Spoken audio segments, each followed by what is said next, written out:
Hi, my name is Kalisha Williams. My name's Kalisha Williams, and I am a 41-year-old female. I live in Utah. I've lived here my entire life, and I experienced a great amount of trauma before the age of 3. I was um, adopted by my grandmother when I was a year and a half old, and from that time, as even a 1.5 year old or just an infant, from the time that I was a young child, I had great fear um, of dying, specifically how I would die. It was a daily obsession. I would, um, I had the fear of physical pain that would cause the death, or the fear of the fear that I would feel before the time of death. So I was hypersensitive to traumatic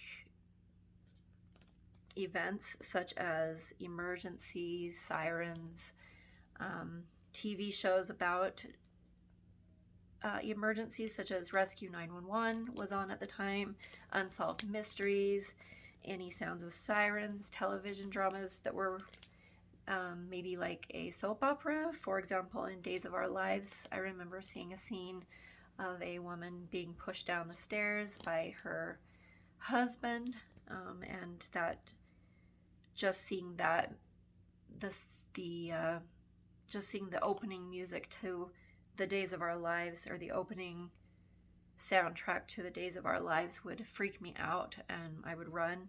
Same with Rescue 911 and Unsolved Mysteries.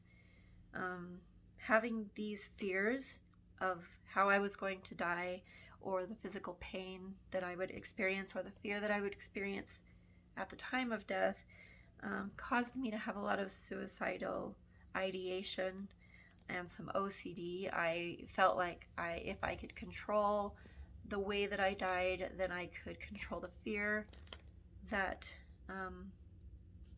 that would come with the death. So I did have a few suicidal attempts, trying to be the one that caused my death instead of having to wait and wonder what it's going to be. So that unknown factor of what's going to cause me to die.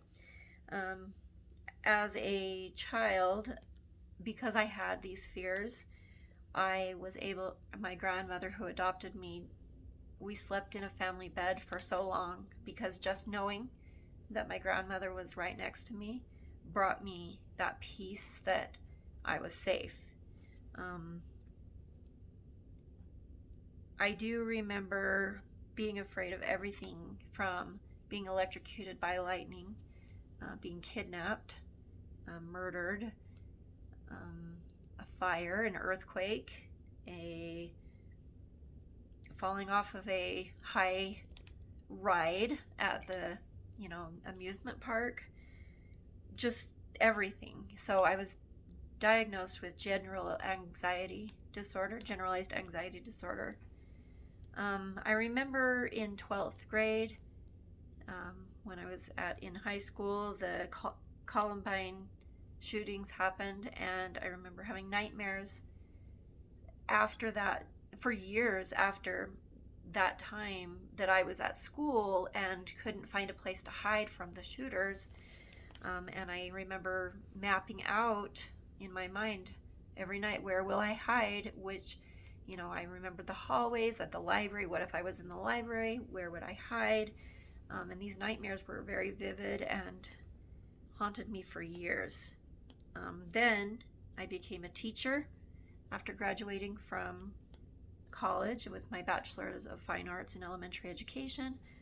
And I remember during a time that the shootings, I remember what was it called? Starts with an S.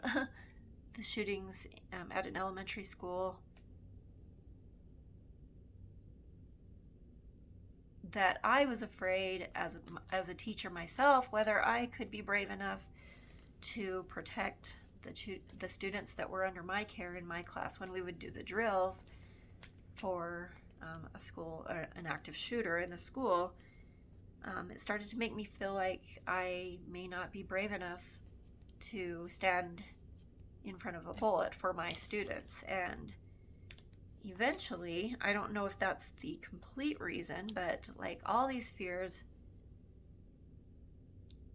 did end up causing me to have to leave my position as a teacher. I actually, in 2015,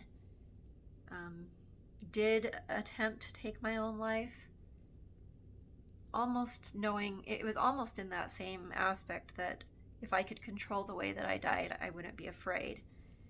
So having that suicide attempt and all these fears that I experienced daily